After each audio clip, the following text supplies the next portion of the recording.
Boa noite a todos, boa noite a todas. São 19h30. Vamos ouvir o clamor dos pobres e o clamor da terra? E aí, pessoal, tudo bem com vocês? Como é que vocês estão? Quem é que está chegando aqui? Oi, Marli, boa noite, paz e bem. Como é que você está, Marli? Tudo tranquilo? Eu vou aqui ligar o computador, né? Para entrar no site da CNBB para ver a leitura de hoje. Hoje é dia de São João Maria Vianney, né? Então, é o dia que nós dedicamos aos padres, né? Então, se vocês se lembraram, deram parabéns aos padres. Se não se lembraram, não tem problema, né? Pode dar agora o parabéns para eles. Eles vão receber com felicidade, tenho certeza disso. Tá? Entrou mais alguém? Oi, Helena, boa noite, paz e bem. Deixa eu ver aqui, né? Tô tentando entrar no site da CNBB.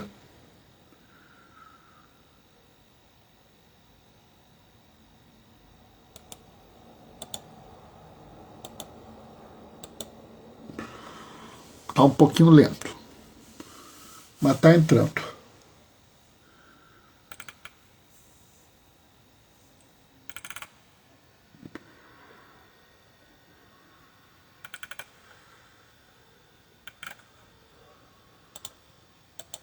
Tá entrando. Entrou mais alguém? Quem foi que entrou? Ih, meu Deus do céu, tá difícil de ler. Deixa eu fazer a minha estratégia de entrar aqui. Tô com dificuldade de ler, mas se eu entrar aqui no Boa Noite, Paz e Bem, deixa eu só ver aqui quem é que entrou. Alberese. Boa noite, Alberese, paz e bem. Oi, mozinho. Boa noite, paz e bem. Eu não estou reconhecendo o Alberese. Site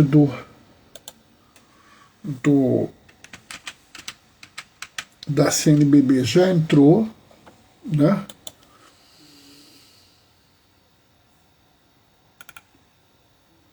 Entendeu? Então estamos aí, mozinho tá aí, paz e bem, mozinho. Daqui a mais um pouquinho a gente vai começar, né? Ah, ô Alberes, tudo bem? Como é que você tá? Boa noite, paz e bem, Alberes. Agora que eu reconheci quem é, consegui ver a foto dele aqui, consegui reconhecer. Bom, tá na hora. Vamos começar. O Senhor esteja convosco. Ele está no meio de nós.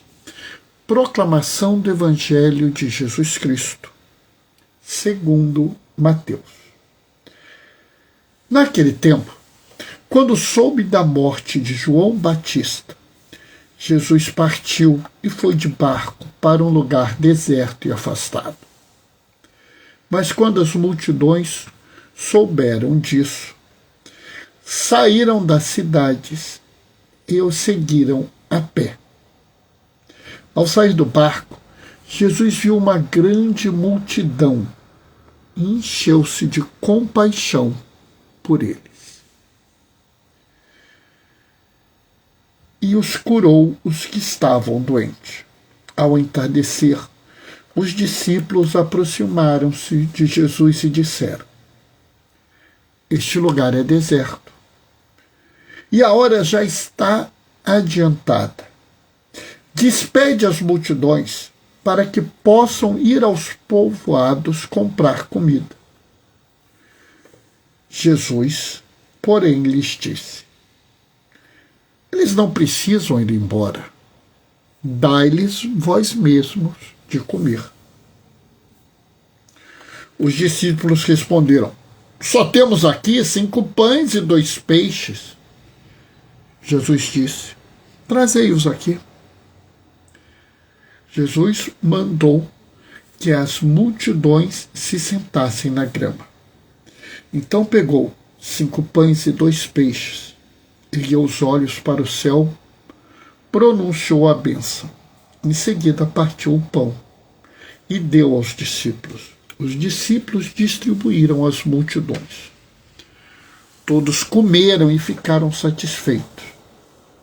E dos pedaços que sobraram, recolheram ainda 12 cestos cheios.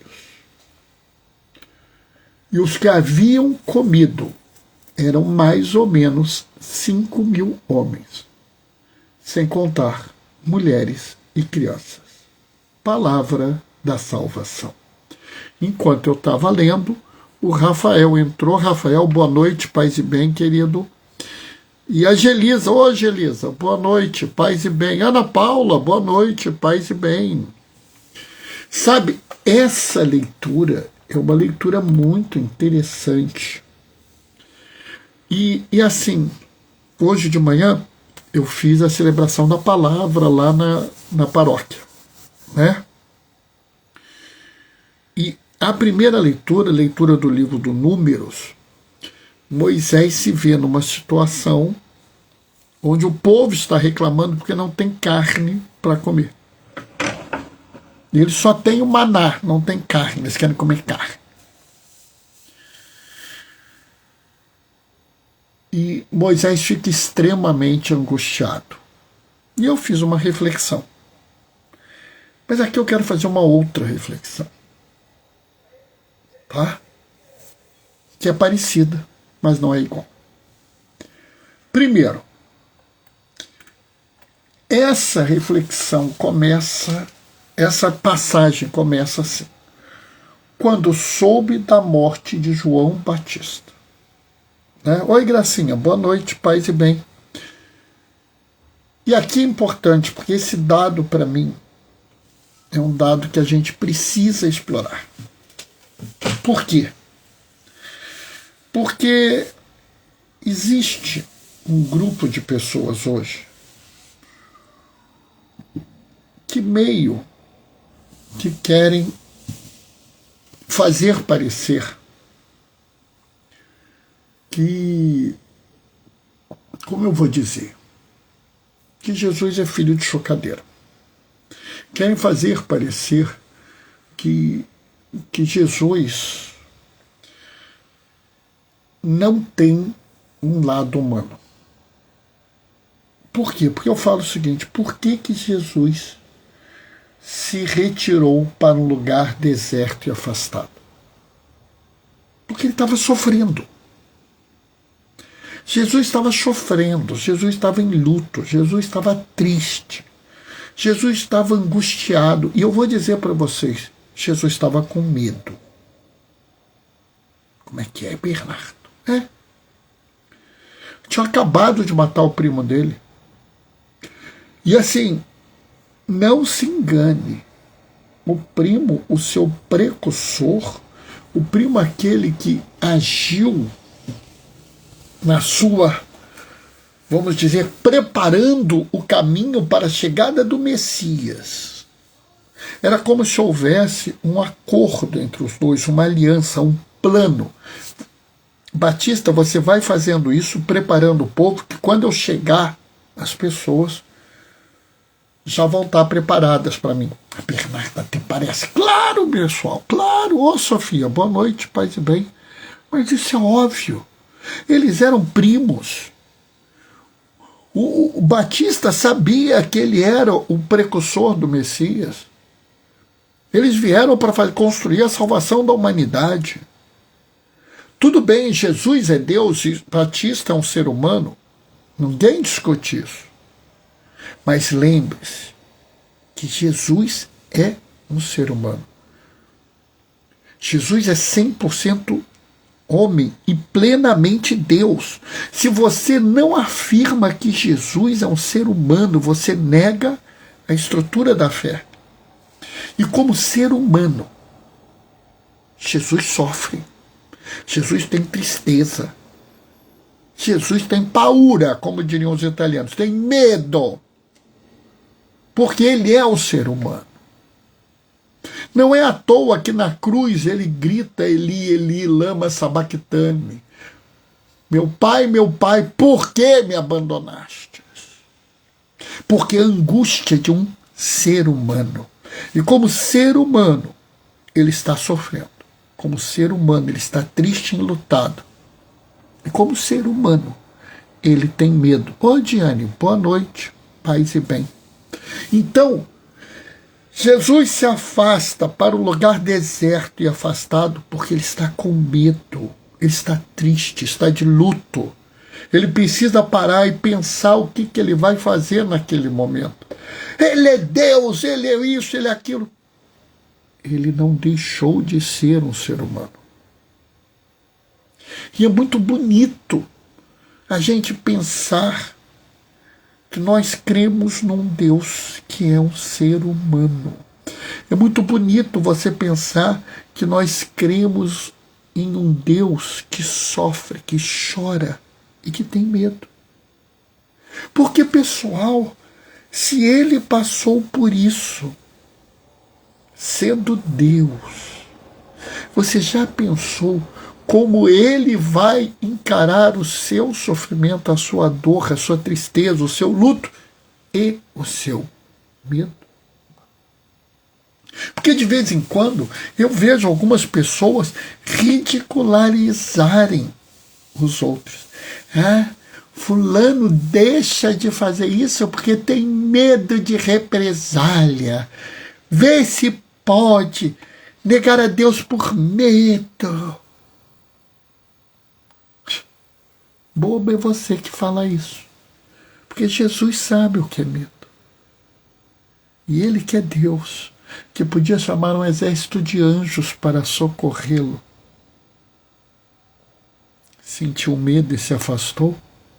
Ele sabe das suas angústias, das suas fraquezas, das suas incapacidades. Ele entende isso. E que maravilha, que coisa bela para nós sabermos que aquele que nos criou nos entende e vivencia tão profundamente as nossas fraquezas que passou por elas. Olha, se você nunca pensou nisso e está pensando agora, você deve estar olhando e falando assim, caramba, nunca pensei nisso, que coisa fantástica, eu estou me sentindo muito melhor agora. Eu falo para vocês, de vez em quando alguém vira e fala assim, Bernardo, você não tem medo do dia que você vai prestar contas diante de Deus? Bom, primeiro que eu não vou prestar conta nenhuma, porque Deus não é uma máquina registradora, não é um contador. Então não vou prestar conta. Mas aquele que me defenderá, a minha testemunha é Jesus Cristo, e ele vai dizer ao Pai dele, Deus Pai, o Bernardo tem seus defeitos, mas eu entendo os defeitos dele. Sabe, pessoal, isso deveria ser motivo de uma grande alegria para nós. Mas eu vou adiante. Ele chegou lá, querendo ficar quieto, querendo repensar as coisas, querendo planejar tudo. E, de repente, ele vê um bando de gente em volta dele. E eu fico pensando, o que você faria? Eu, sinceramente, eu teria dificuldade. Sério, eu teria dificuldade. Eu não tenho vergonha nenhuma de falar isso. Eu acho que a gente tem que afirmar os nossos limites e as nossas dificuldades. Eu teria dificuldade de fazer alguma coisa nessa situação. Eu provavelmente iria olhar e falar assim, oh meu Deus do céu, o que eu faço agora? Como é que eu vou me portar? Eu ia ter um momento de dúvida. Mas ele não teve. Por quê? Porque ele se encheu de compaixão. Sabe, pessoal, eu fico pensando, e hoje que é dia de São João Maria Vianney, dia dos padres, eu fico pensando como é bom quando um padre se preocupa com as pessoas. Né? Como é bom quando um bispo se preocupa com as pessoas. Diácono não devia nem discutir, porque o diácono que não se preocupar com as pessoas devia perder a ordem, na minha opinião. Tá? Aliás, eu acho que todo mundo que está na igreja devia se preocupar com os outros. Aliás, eu acho que se você de alguma forma segue Jesus, você deve se preocupar com as pessoas. Não é porque de A, de B ou de C, é porque o nosso modelo, que é Jesus, se preocupa com as pessoas. E ele se preocupa de uma forma especial. E Jesus não estava sofrendo o que aquelas pessoas sofriam, mas ele notava o sofrimento e se perturbava com esse sofrimento. E ele curou os doentes. E é muito interessante você pensar que curar um doente naquela época era um sinal de divindade. Curar um doente naquela época era mostrar um cuidado espiritual. Por quê? Porque para a cabeça do judeu da época, a doença é sinal de pecado. Bernardo, hoje em dia não é assim. Eu sei, criatura. Eu sei, mas não me interessa o que você pensa hoje, me interessa o que se pensava naquela época. Entendam bem, a Bíblia, ela não foi ditada por Deus. Deus não virou e falou assim, escreve um alfa agora e um iota. Não, ele não falou assim. Ele não chegou para um grego, gama, epsilon, delta, não. Ele não fez isso. Ele revelou aquelas pessoas. Elas foram inspiradas. Elas sentiram que deveriam escrever aquilo. Os evangelhos que foram escritos. Né? João, Mateus, né? Eram apóstolos. Marcos era discípulo. Lucas era discípulo de Pedro e de Paulo. Ou seja, esses evangelhos foram escritos por 3 pessoas próximas e uma de segunda geração. Ou seja, é até uma coisa a mais, porque assim, Jesus falou isso. Eu ouvi Jesus falar isso. Então, eles estão escrevendo até com mais qualidade. Mas eles escrevem dentro da época deles, dentro da visão de mundo deles, dentro do entendimento deles. E se você abre mão de entender essa realidade, você não lê a Bíblia corretamente. Você distorce a Bíblia para poder compreender melhor. Ou dizer, compreender pior. Compreender dentro daquilo que você quer entender e não daquilo que foi escrito. Eu quero deixar isso muito claro, nós estamos chegando no mês da Bíblia, isso vai ser importante. Bom, e aí? E aí eu quero dizer para vocês que, bem, quando Jesus cura a doença, ele, por assim dizer, retira o pecado, então isso é próprio de Deus. Mas vai adiante. Por quê? Porque quando estava caindo o dia, os discípulos viram e falaram assim, Jesus, libera o povo aí, Jesus, porque Vai cair gente aí morrendo de fome aí, Jesus. Ou seja, era uma situação real, não era uma fantasia, não era uma suposição. Havia um risco real das pessoas passarem fome. Notam isso? Entendem? E aí é que eu acho que tem uma sacada genial. Porque Jesus vira e fala assim, vou até pegar aqui a frase de Jesus. Eles não precisam ir embora. Dai-lhe vós mesmos de comer.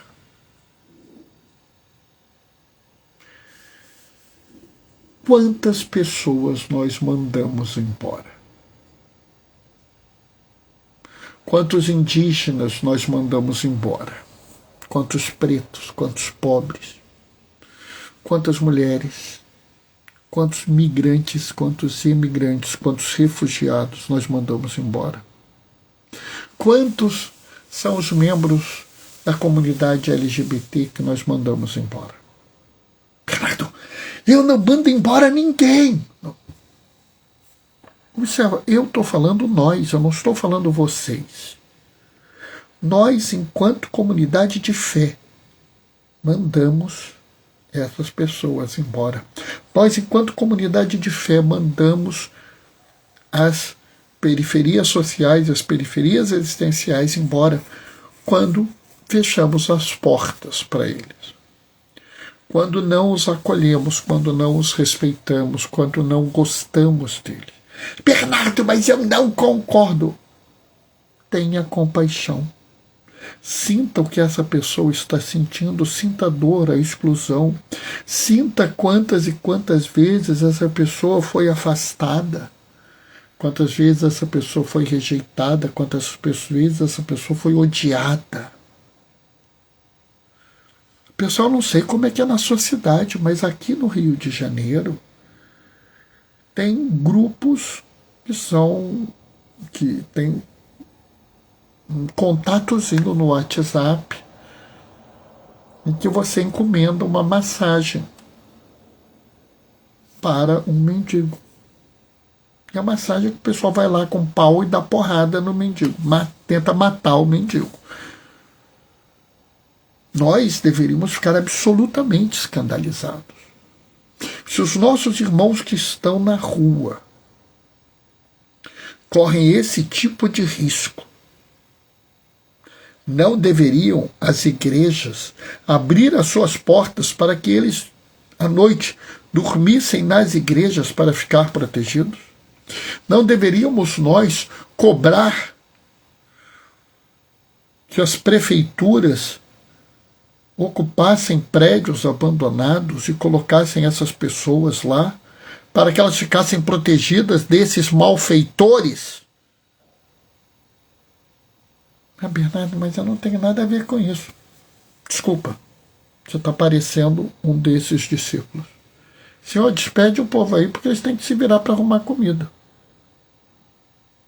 E assim, pessoal, se você pensa assim, e a partir de hoje muda o seu pensar, pode ser até que você não consiga mudar de uma hora para outra, porque mudar o pensar é difícil, mas pelo menos se fica uma caraminhola na sua cabeça, você começa a repensar isso, você está de parabéns. Está de parabéns. Merece toda a minha admiração, porque é difícil. Mas se você ouve isso e fica assim, Bernardo não presta, lá vem ele com essas besteiras. Cara, sinceramente, você pode falar mal de mim, eu não tenho nenhum problema com isso, todo mundo tem direito à sua opinião. Mas você não está no caminho que Jesus nos ensina. Porque ele nos diz, né? Dai-lhes vós mesmos de comer. Seguir Jesus é se comprometer com um mundo de justiça, um mundo de paz, um mundo onde a vida é mais importante. Onde o direito de ser é superior ao direito de ter. Que inclusive o Evangelho de ontem. Eu, por exemplo, li com certo horror a notícia que produtores de laranja estavam pensando em deixar a laranja apodrecer no pé, porque iam ter prejuízo por causa do tarifaço do Trump. Mas, Bernardo, o que você tem a ver com isso? Eu tenho tudo a ver com isso. Tem irmãos meus que estão passando fome e que comeriam essas laranjas com felicidade. Se você não quer vender a laranja porque o preço não está bom, é um direito seu. Ninguém discute isso. Mas a obrigação de saciar a fome dos famintos continua existindo e não tem porquê. Se você não quer dispor disso para o seu sustento, que disponha disso para o sustento e alimentar os famintos. Dai de comer a quem tem fome. Quando era garoto, meu avô até proclamou um poema para mim, que era Os Trens da Central, que falava assim: tem gente com fome, tem gente com fome, tem gente com fome. Passa na estação tal e fala: tem gente com fome, tem gente com fome, tem gente com fome. E quando ele está chegando perto da Central do Brasil, o trem muda de barulho. Quem que algum dia estiver lá vai ouvir isso. Porque ele vem: tem gente com fome, tem gente com fome, tem gente com fome, tem gente com fome. Mas quando ele está para parar, ele muda de barulho. E aí ele diz assim: o barulho é: dai de comer, dai de comer, dai de comer, tem gente com fome, dai de comer, tem gente com fome, dai de comer. Logo, não faz sentido. O que deveria ser feito? Eu não quero vender porque eu vou ter prejuízo. Mas eu não vou deixar apodrecer, eu vou dar para o faminto. O preço do leite está ruim, é um absurdo. Não vou vender porque eu quero que o preço aumente. Se tiver pouco, vai aumentar o preço. Perfeito. Dá para o faminto. Dá para o orfanato. Dá para o asilo. Sabe, pessoal, nós somos comprometidos por Jesus. Dai-lhes vós mesmos de comer. Jesus, ele choca os seus discípulos. E os seus discípulos se assustam. Mas, Senhor, nós não temos condição. E aí que é genial, porque Jesus, às vezes, ele tem umas coisas, às vezes, que, sinceramente, né, ele tira as pessoas, ele desestabiliza as pessoas. João é muito cuidadoso, diz que ele fala isso porque ele quer pôr os discípulos à prova, porque ele sabia o que ia fazer. Mas eu, pensando como discípulo, eu fico pensando a cabeça do discípulo na hora que eles falam assim: nós só temos 5 pães e 2 peixes, não dá, Jesus tem. Deve ter umas 13 mil pessoas lá, Jesus só tem 5 pães e 2 peixes, não vai dar. Ele fala: trazei aqui. Eu fico pensando a cara do discípulo. Porque o discípulo deve ter olhado e falado assim: esse homem está louco. O primo dele morreu, ele perdeu a sensatez. Está viajando na maionese, como a gente diria. Pirou na batatinha.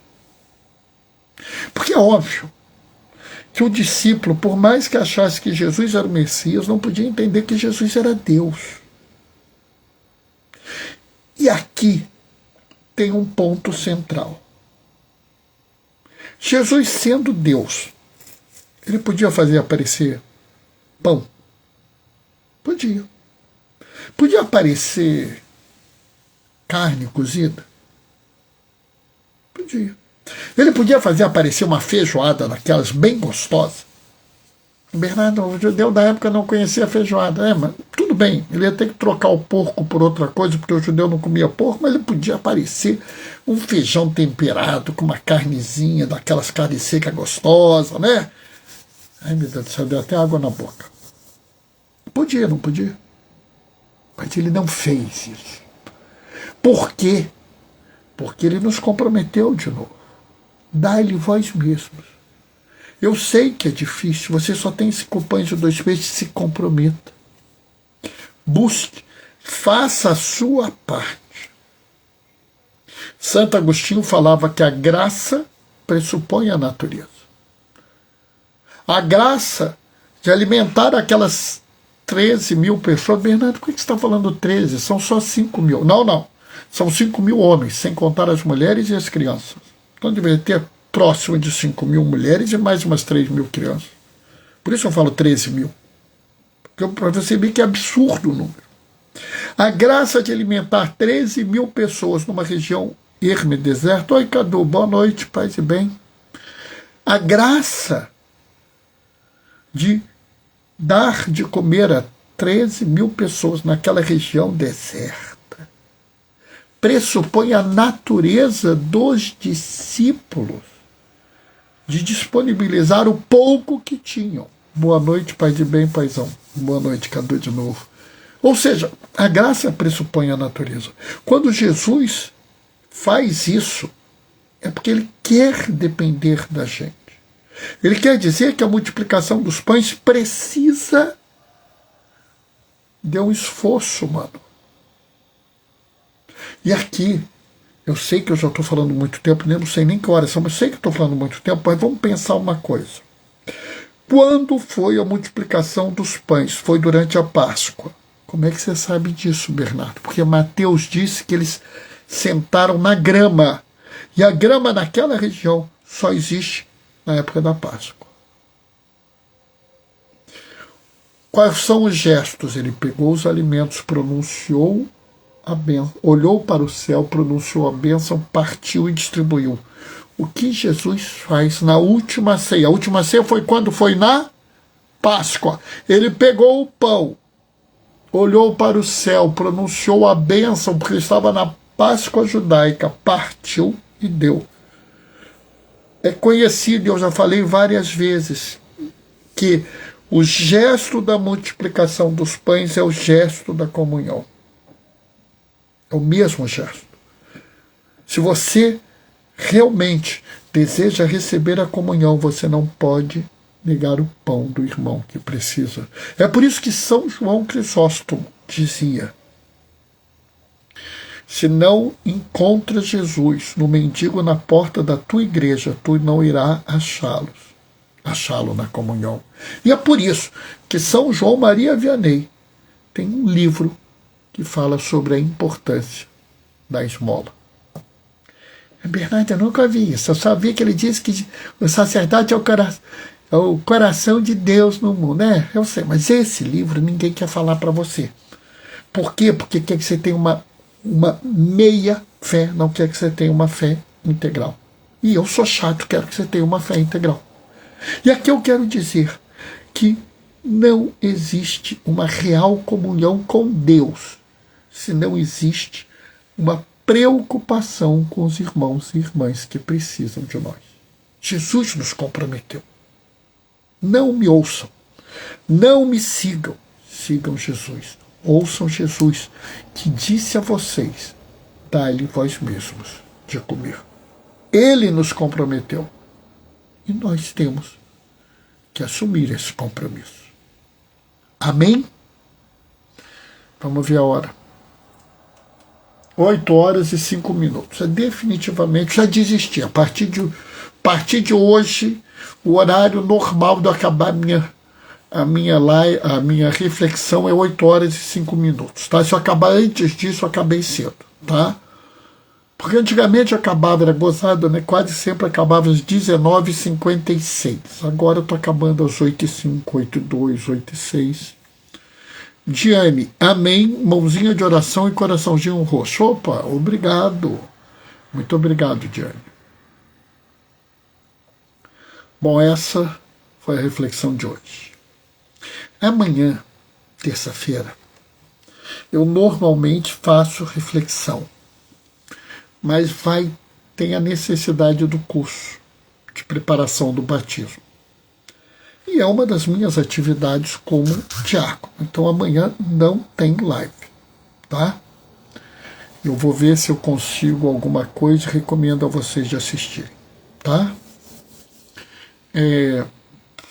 Quarta-feira tem live, tá? Então a gente vai se ver na quarta-feira. Vou me despedir agora, deixando a minha bênção. O Senhor esteja convosco. Cadu, bom curso. Obrigado, Cadu. Obrigado. O Senhor esteja convosco. Ele está no meio de nós. Por intercessão de João Maria Vianney e de São João Crisóstomo. Opa! As 4 irmãs dão parabéns pela reflexão, diz Mozinho. Obrigado. Com as 4 tercinárias de uma vez, eu me dei bem. Por intercessão de São João Maria Vianney e São João Crisóstomo, desça sobre vós e permaneça para sempre. A bênção do Deus Todo-Poderoso no amor, aquele que é Pai, Filho e Espírito Santo. Quarta-feira, 19h30, a gente se vê. Até lá.